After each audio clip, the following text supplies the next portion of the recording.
Hey, good afternoon, good evening, good morning, SBC 209. I am once again your interpersonal communications instructor, Vic McInnes, coming to you live on video from the lovely sun-drenched campus of Aiken Technical College here in the bustling, thriving metropolis of Graniteville, South Carolina. Remember, Aiken Technical College, your number one choice for higher education in Aiken County. One thing real quick that I need to get out of the way. I am in my classroom on campus in the 700 building that looks out over on a parking lot number 1. There's an event going on down in the Commons, and there will be people streaming back and forth. You'll be able to probably see the reflection of the people walking back and forth. A lot of times when I'm giving a lecture on tape, a lot of people see somebody standing in an empty room giving a public speech, and they stop and look at, why is that guy being so weird? So I may well be waving at people as they go by. If they stop and look, I always do the courtesy of waving back so I'm not, being really rude to them. Okay, we are up to chapter 9. Actually, we're up to chapter 9, 10, and 11, I think, public speaking. As I have progressively gone along with this course in this textbook, the amount of time I spend on these 3 chapters has shrunk considerably. It was 3 lectures at one point, then it was 2 lectures at one point, then it was a lecture and a half, and then it was a lecture with some stuff stuck on another lecture. I should be able to get through all of this in an hour. If I don't, I will tack it on. We'll try to, if I get close to an hour, we'll find a cutoff point, and I will re-engage with the rest of the lecture later on. But I'm going to give you enough so that you can get on with your discussion boards today, okay?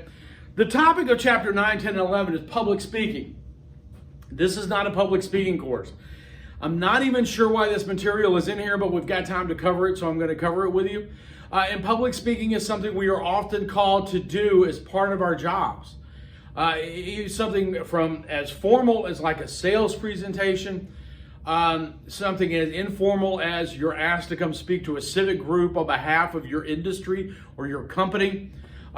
Something as informal as, hey Bob, you went to that safety course last week. Why don't you tell everybody what you learned real quick? Okay, that is a public speaking event. So what we're going to do is just sort of go over some information on public speaking. We have a great public speaking course here at Aiken Technical College, SBC 205. It is a wonderful course. I get a lot of positive feedback. Here the instructor is a bit of a jerk, but other than that, I would highly recommend everybody take SBC 205. It's a really good course. The adjunct faculty is great from what I hear. Okay, so let's talk about what we do before we actually give the speech, okay? And this is before you even get into it. First thing you have to do is you have to pick a topic to talk about. A lot of times that's going to be given to you, hey, you work for Savannah River, so we would like for you to come talk about nuclear power. Well, a lot of times, even if they give you that much information, that's still awfully broad and you still have to narrow it down. 3 things you always take into consideration when selecting the topic for a speech. First thing, number 1, is you. You take the speaker into consideration. What are your experiences? What do you like?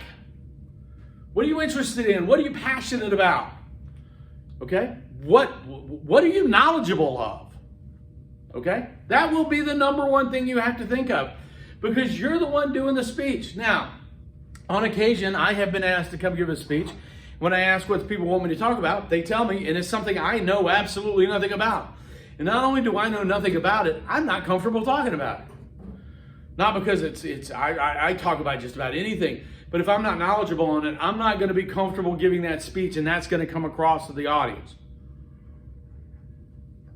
So occasionally I say, I can't talk on that. I can talk on this. And they go, we don't want you to talk on that. And I go, well, I'm going to have to graciously decline your invitation. Okay? Second thing you want to take into consideration. And I always spell this word wrong, probably wrong again, but that's the way it is on my lecture notes. The occasion. Why are people getting together? Is it going to be a fun, upbeat, lively evening? Is it going to be honoring somebody who's died? Key question you should always ask, or if it comes up, is there going to be alcohol served? Because that can change the audience over time. I gave a speech one time for a dinner where things got pushed back. The bar was supposed to have been open for about 45 minutes before I spoke. It had been open for almost 2 hours. I changed the speech because I began to realize that the blood alcohol content of the audience was pretty bad. I was at an Air Force formal dinner where a deputy or an assistant secretary of the Air Force, pretty big deal in the Air Force, was the speaker. And the bar opened at 5. The dinner started at 6. The speaker started at about 7:45. So and a lot of people pre-gamed before they got there. So a lot of people in that room had been drinking for 3 hours. And the speaker completely misread the audience because he got up there and started into this 45-minute long policy speech. I mean, this would have been a good opportunity to give a speech about how great the Air Force is. We serve our nation. We protect freedom. We're very proud of all of you. Your mothers love you. Your country loves you. Thank you very much for your service. And then sat down. But this guy was droning on for about 45 minutes when people started heckling an assistant secretary of the Air Force. The wing commander, finally passed him a note saying, you need to sit down. And the guy actually, finally realized what was going on and sat down fairly quickly. He had completely misread the occasion. He had also misread the audience. Who's going to be listening to your speech? What do they care about? Why are they there? We're going to talk about audience analysis next. But really, the 3 things you want to keep in mind just before you even start organizing your speech, before you think about your speech, when you're picking your topic, is the speaker, the occasion, and the audience. And the thing you need to remember about picking your topic is that's the first time as the speaker you get to control what's going to happen that day. You may not get to pick the time, the place, the audience, the occasion. You don't get to pick any of these. But when you use those 3 things, speaker, occasion, audience, to select your topic, you begin to control the environment. You begin to take charge of the event. Okay? So let's talk about audience analysis. Every speech has to be delivered to a specific audience, or it's not gonna be effective. Not gonna mention his name. There is a congressman, a U.S. congressman from the other side of the river.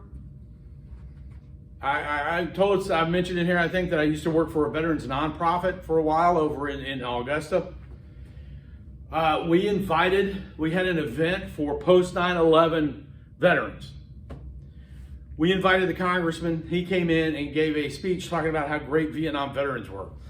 I walked over to his staff member that was there with him and I went, did y'all not tell him that this is for a conference for post 9/11 veterans?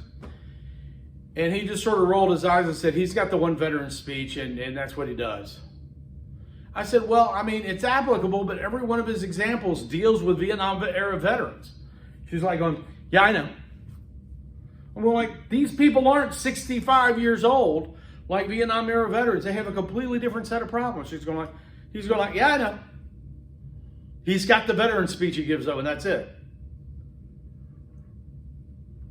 He failed to adapt his speech to his audience, and it was a complete bust. Wasted 45 minutes of everybody's time. Okay? So the first thing you want to ask yourself about the audience is their initial disposition.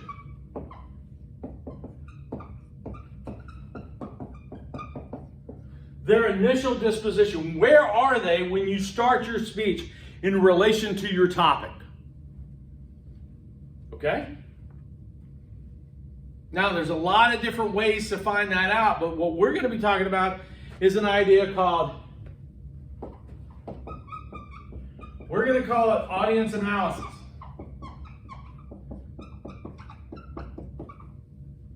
Audience analysis. Because ideally, you should try to tailor your speech, your message, so that it meets the needs of every individual audience you talk to. Okay? Realistically, that probably won't happen, but that is our goal that we strive for. All right? So we analyze the audience as a whole, or we try to break it down into a few key parts. But let's talk about how we do that. The first would be demographics. Demographics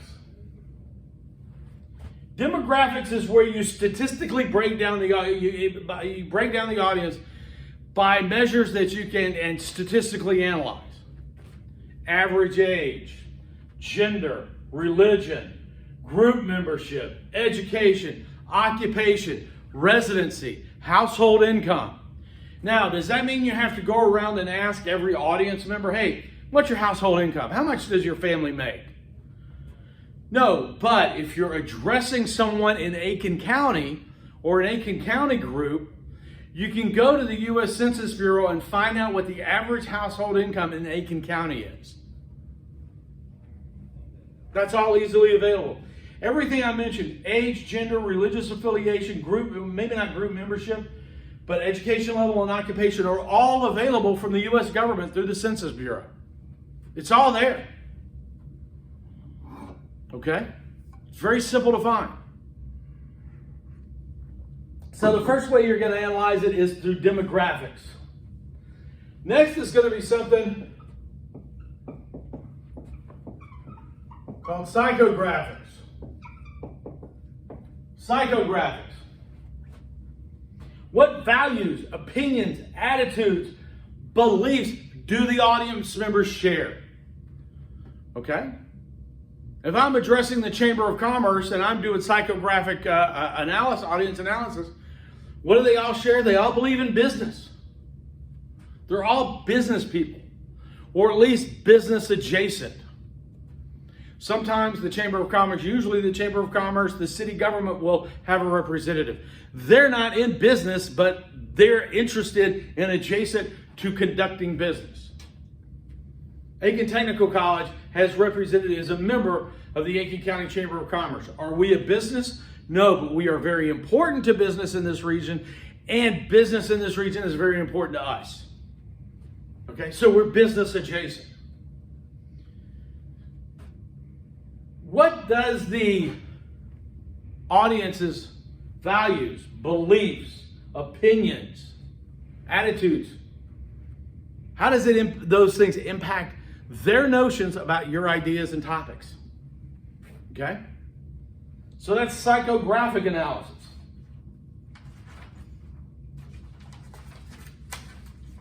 Then the last thing that we'll talk about is purpose-oriented.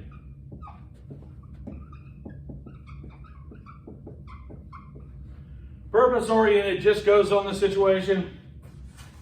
Now, it goes, purpose-oriented asks the question, what about my audience is important to my purpose?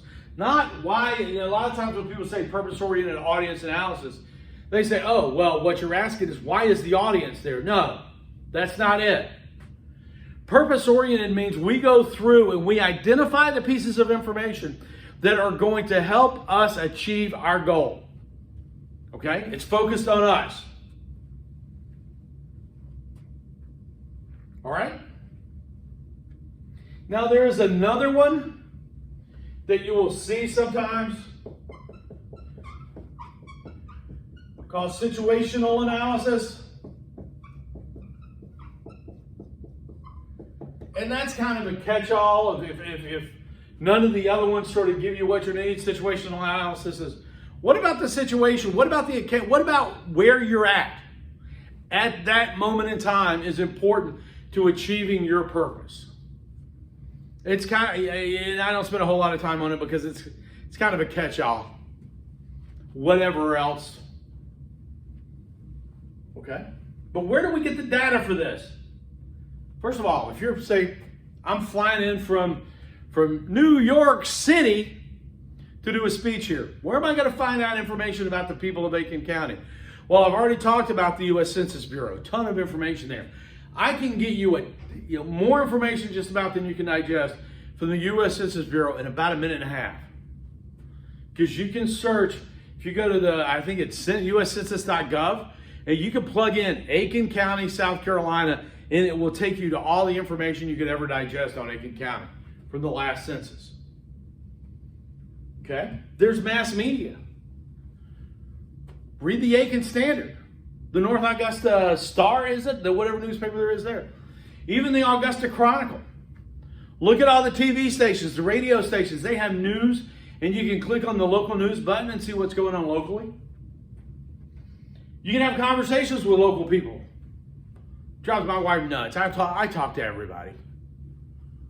I say I get it honestly from my mother. One time I watched my mother help somebody plan their next vacation, and you're sitting there going like, well, that's very nice of your mother. It was in a grocery store express checkout line, and she met them and started helping them plan their vacation by the time we checked out. And they thought she was wonderful. I was kind of weirded out, but I talk to everybody. If I go to a Denny's, I don't go to a Denny's, but I do occasionally go to the Waffle House. If I go to the Waffle House, I'll talk to the waitress. Say, hey, how's everything going? I'll ask her, hey, what's Aiken like? Okay?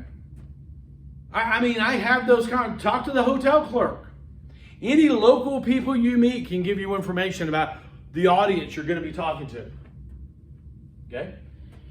There's interviews with local people. If you're really interested in getting and you have the time to do it, and it's a big enough deal, call the mayor and ask for an appointment. The funny thing is, city like Aiken, city like Augusta, Grovetown, Graniteville, you can get in to see people. They will bring it. Aiken County Commission, you can get in and talk to them. They're politicians. It's what they do for a living. If you've got the time, interview key people in the community. Ministers are always great. They love to talk. They're always a great source of information. People at the library, interview them, talk to them. Okay? If you can, get a focus group together. And this is something you're probably never going to do in your life. I've only done it. I'm kind of in this business, and I've only done it a couple of times. But getting a focus group together is where you get some random people together, a sample, and you ask them their opinion on stuff. Okay? And what you're going to do with all of that is called audience adaptation. You have to choose your evidence, your supporting materials. Your organization may change. The example I give in SBC 205 is, let's say I'm the project manager for the new wing that we're going to build on the Aiken Regional Medical Center. I don't know that they're doing that, so don't get excited. But I'm the project manager, and I've got to talk to some people. Okay? I've got appointments to talk to three groups in the next week to build support for the construction and the bond issue. First group I'm going to talk to is Aiken Tech nursing students and USC Aiken nursing students. I'm going to talk to the local Chamber of Commerce, and I'm going to be talking to banks in New York. I just got a pop-up on my phone. I didn't hit airplane mode before I started. Okay. Am I going to make difference? If I'm going to give different speeches to each other's groups? Absolutely. To the nursing students, to get their support, you know what I'm going to talk about? How many jobs there's going to be and how they can apply for those jobs, or what the qualifications for those jobs are going to be. To the Chamber of Commerce, the business people in Aiken County, man, we're going to talk about how much money it's going to bring into the local economy. To the bankers in New York that I'm going to go to try to get a loan to build this thing, I'm going to talk about what my cash flow is going to look like and how quickly I'm going to be able to pay back the loans. Okay? So once you do audience analysis, you then do audience adaptation. And you begin to adjust to the audience before you've even started writing your speech.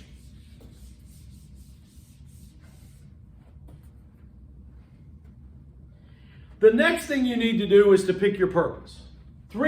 There's only three. It's got to be one of three. You can entertain,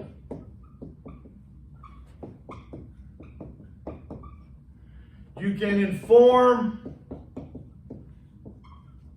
or you can persuade. Entertain, inform, or persuade. Can you do all three? Sure. But you got to do one first. Because if you can't decide on which one is your primary goal, your primary purpose, okay, your specific purpose, then you're not going to get any of them. You're going to it's going to come across as you didn't really know what you were supposed to be doing there. Give you a great example. One of the guys, he won the Mark Twain Award, I think it was last year. The Mark Twain Award for American Humor, Dave Chappelle. Is Dave Chappelle persuasive on the topics he talks about? About race in America? Absolutely. Does he inform people on race in America? He does. But when Dave Chappelle is interviewed and he talks, he understands that if he doesn't entertain, he's not going to have people listening to him. He has to entertain first. Then he can, and in his opinion, he has an obligation, and I respect that, has an obligation to inform and to persuade.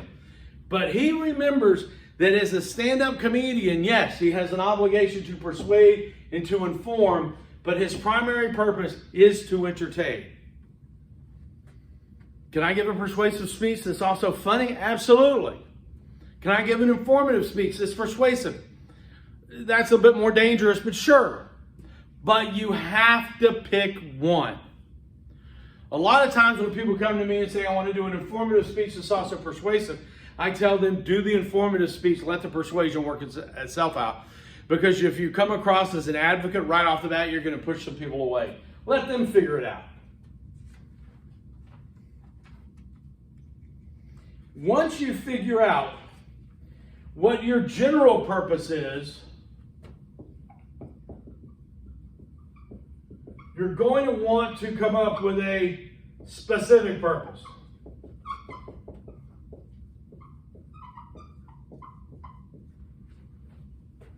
Okay? And a specific purpose, and this is what is missing in so many speeches. You should have a single statement with not a whole lot of conjunctions to say what you're going to accomplish during that speech. It's real simple. Today I'm going to talk to you about the declining fish population in the Clark Hill Reservoir. Today I'm going to talk to you about why tuition at Aiken Technical College should be raised. I'm not going to give you guys that speech. You guys would start sending me nasty emails, okay? Today I'm going to try to persuade you as to why technical college and community colleges in the United States should have free tuition. That one you guys will get behind, okay? You should get your specific purpose and you should get it down to one complete sentence that doesn't have maybe one conjunction. Say and once, and that's it. And you need to build your speech on that specific purpose. A lot of times when I'm teaching public speaking and a student has a problem, I look at them and I say, hey, listen, I've got your outline here. I see your specific purpose, your statement of purpose, but it runs on. It's 7 lines long. It's a paragraph. What were you attempting to accomplish with this speech? And they come back to me and say, I don't really know. I wasn't really sure what I was trying to accomplish. And I'm going like, well, you know what? You gave a speech that clearly demonstrated you hadn't thought that through. Okay? So your specific purpose is incredibly important.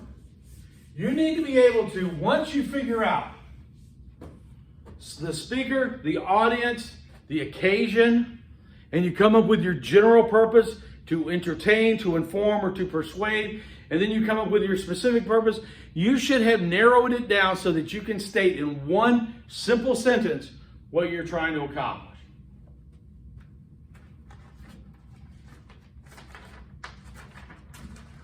So let's talk about how, once you get that purpose down, how you're going to organize your material. First, one way to do it is chronological. time order from beginning to end.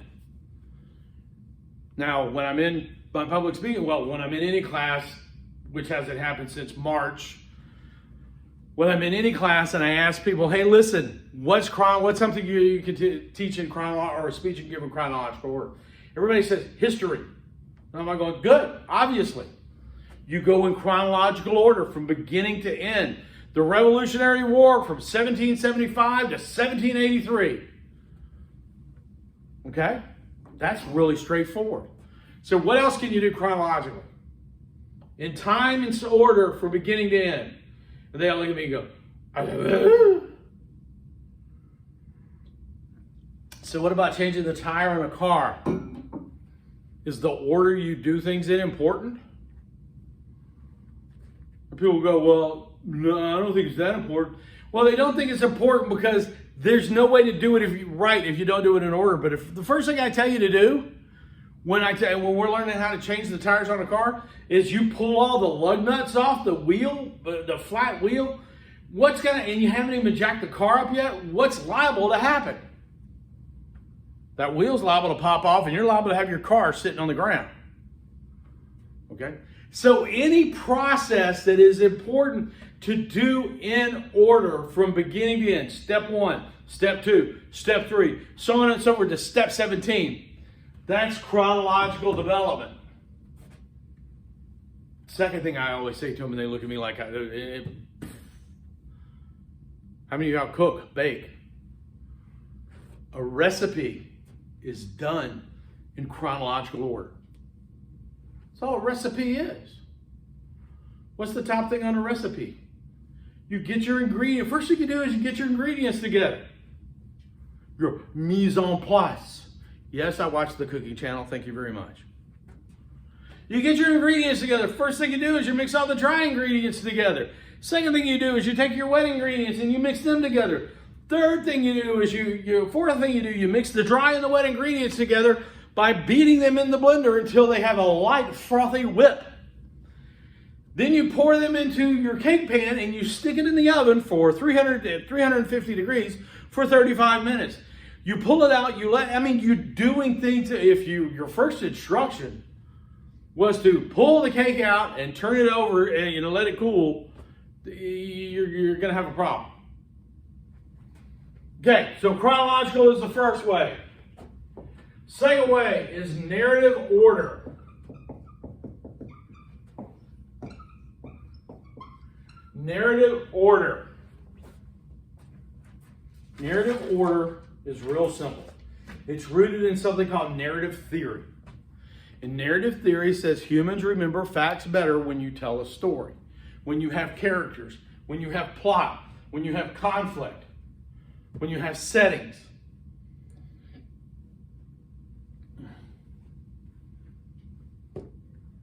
Imagine the instructional films you used to watch in school. Okay, and the greatest ones are the ones that they always show from the 1950s were how to date. Susie is going out on her first date. It's always Susie, and it's always focused on the girl because I don't know. I guess how guys conducted themselves on dates wasn't important.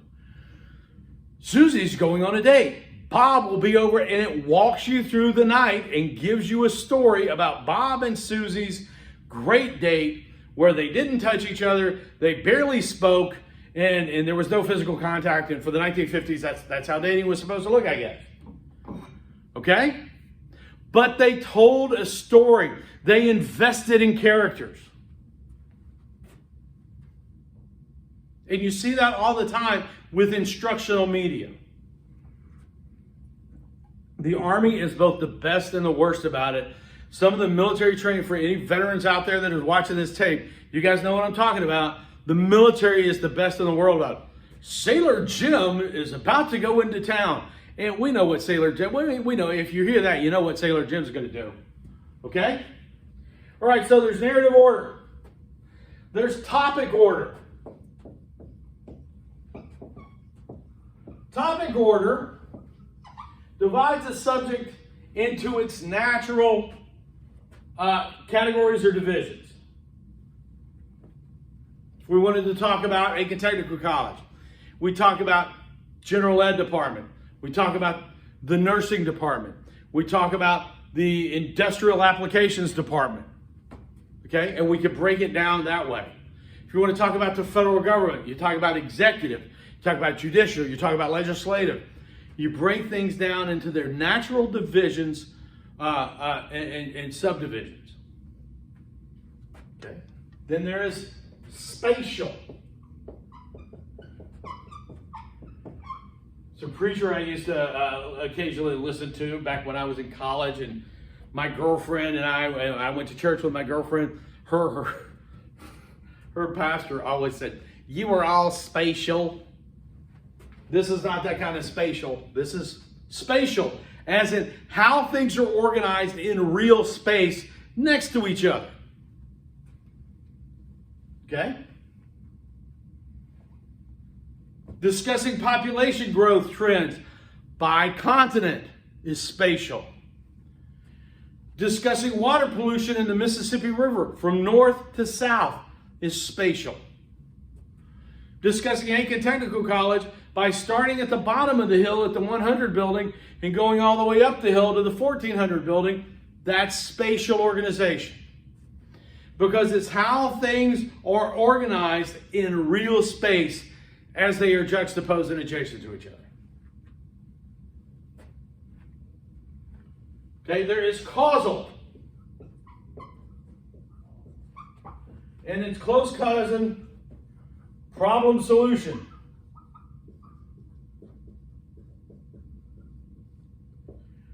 Causal is where you identify a problem and you give us the cause of the problems.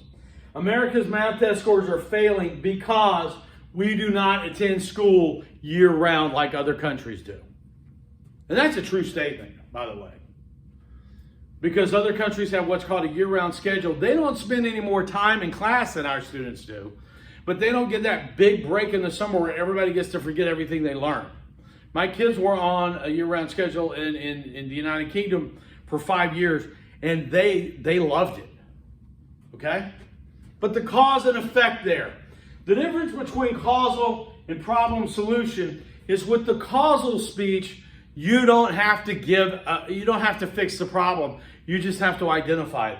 Problem solution, problem is causing, you give the cause and the effect, and solution is you tell us how you're going to fix the problem. Okay? Now, those are the biggies. There are some other ones that I'm not going to get into. Okay?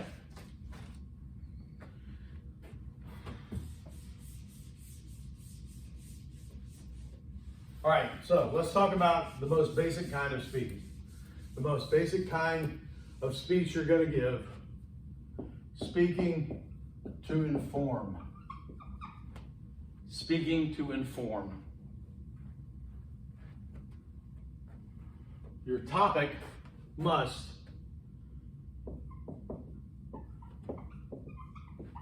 engage and educate the audience. If it doesn't do both of those, you're wasting your time. If your topic is not relevant, the audience isn't going to care about, don't go. Don't do the speech. And if you're not going to give them information they didn't already know, if you're not going to educate them, don't do the speech. You're wasting their time. Okay? You should educate and engage. And how do you find out what will engage them and what will educate them? Audience analysis. Okay, thank you. All right? You can, this is, information is, you have information A up here in your noggin and you want it to be out there in their noggins. That's all I'm speaking to inform is. You do not attempt to persuade them at all. Can you be an advocate who ultimately will try to persuade? Absolutely. And if you work in advocacy for a particular group, you need to be honest about that, or else you're not going to be credible. But do you need to get up there and say in every speech you give, be a persuasive speech? No, it doesn't. But you should avoid persuasion when you say you're going to be informative. And the reason is because if you say, hey, I'm here to talk to you about it and inform you about it, and then you're clearly advocating for a change of behavior or a change of attitude, you will put off your audience and you will not be effective.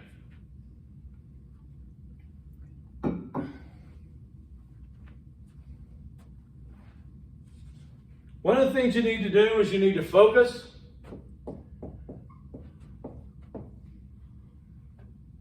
Because, it used to be, in reading some of the stuff that Thomas Jefferson wrote, that Ben Franklin wrote, it was thought at that time, 250 years ago, that a person could know everything. Well, let's be honest, they said a man, because they didn't bother educating. Women needed to be educated. But they thought a person could know everything there was to know. That a person could read every book, or at least read a book on every subject. Okay?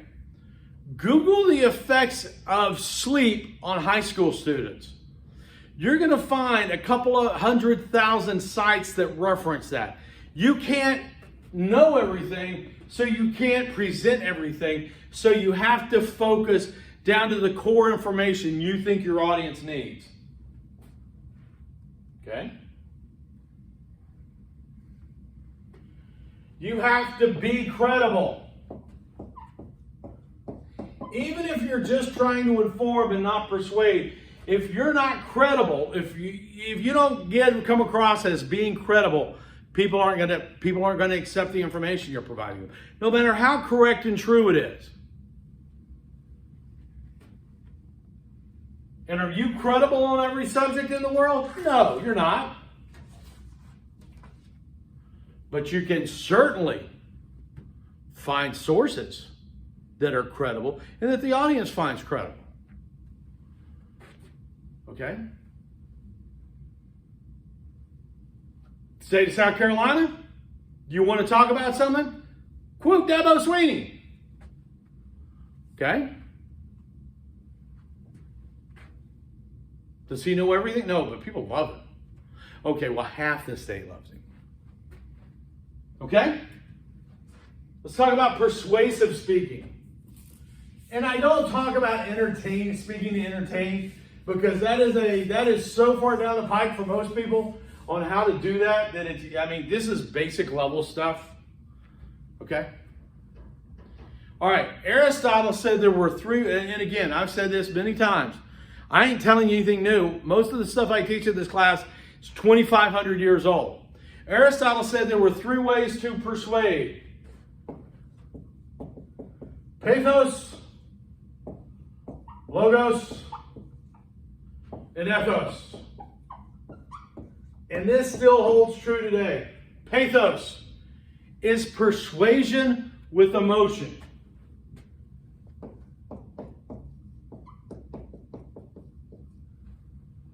Pathos is persuasion through emotion.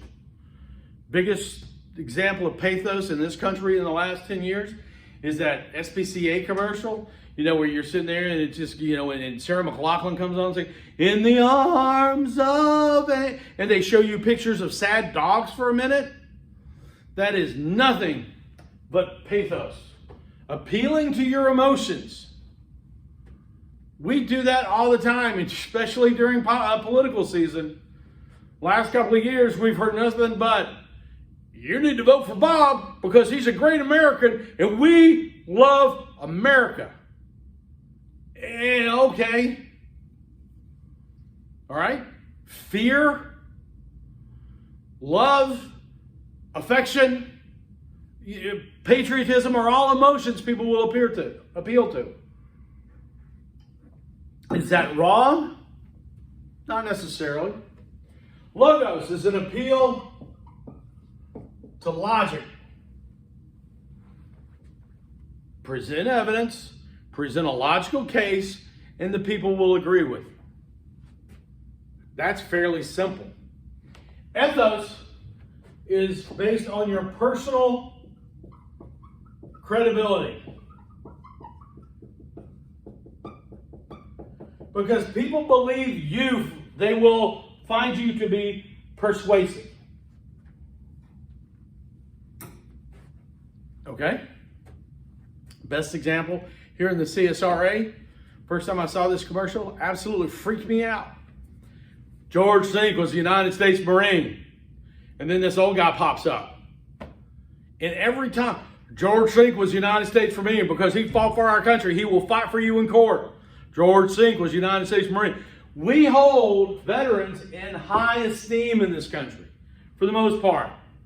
So George Sink, a lawyer, wanting everybody to know he was a United States Marine, he is trying to take that personal credibility associated with his military service and bring it into his job. Does he have the right to do that? Absolutely. It's a good technique, especially if you know for a fact all the other TV lawyers in town, of all the TV lawyers in town, you're the only one that's a veteran. It's a great technique because it builds on your personal credibility. It builds on your ethos. Okay? I found it kind of creepy because it sounded like they were in a cult. George Sink is, they repeat that. There's this group of like 9 people that repeat over and over with absolutely no emotion. George Sink was United States Marine. And it just kind of freaked me out. Aristotle said for you to be effective, you need all 3. You need pathos, logos, and ethos. And Aristotle was absolutely correct. But Aristotle was also correct in saying if you don't have ethos, if you're not personally credible, if you can't persuade people based on their belief in you, the other 2 don't matter. Okay?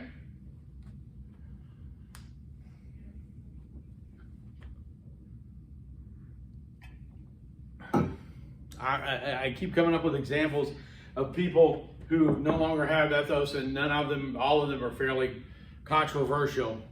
So I'm not going to bring any of them up. But I just want you to think of somebody who's done something heinous, and then imagine them trying to sell you life insurance. Bernie Madoff, the guy who stole $68 billion from people. Imagine, he's got no personal credibility. He can make you cry. He can be logical as hell. But when he asks you for money at the end, you're going to go, hey, Bernie, thanks a lot, but I don't think that's going to happen. I love you, man. You're a good friend, but you're a thief. So you're not getting my money. Okay? A lot of other stuff. I'm just cutting out of this because we don't need it. So I'm flipping through.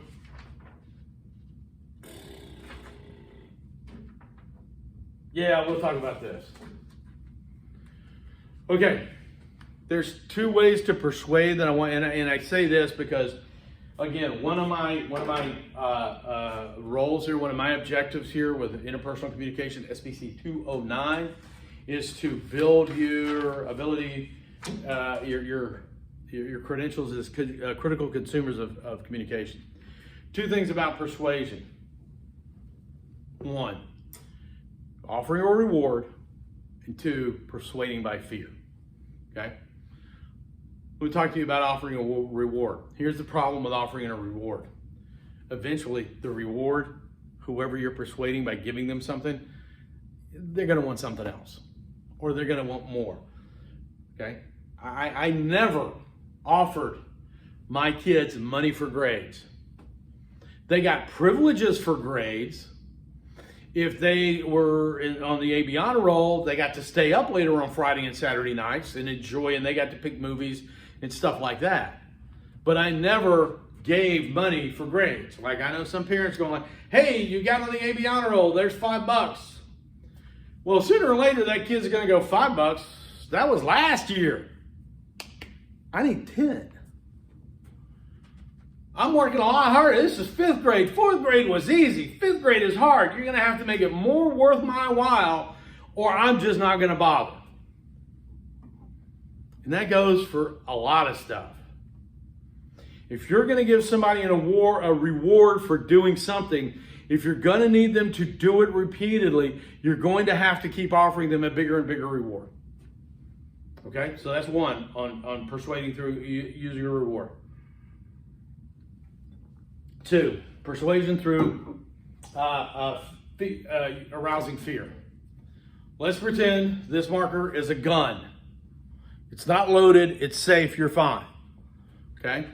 If I walk up to you and say, give me all your money or I'm going to shoot you in the head, and you give me your money, did I persuade you to give me your money? No, I coerced you.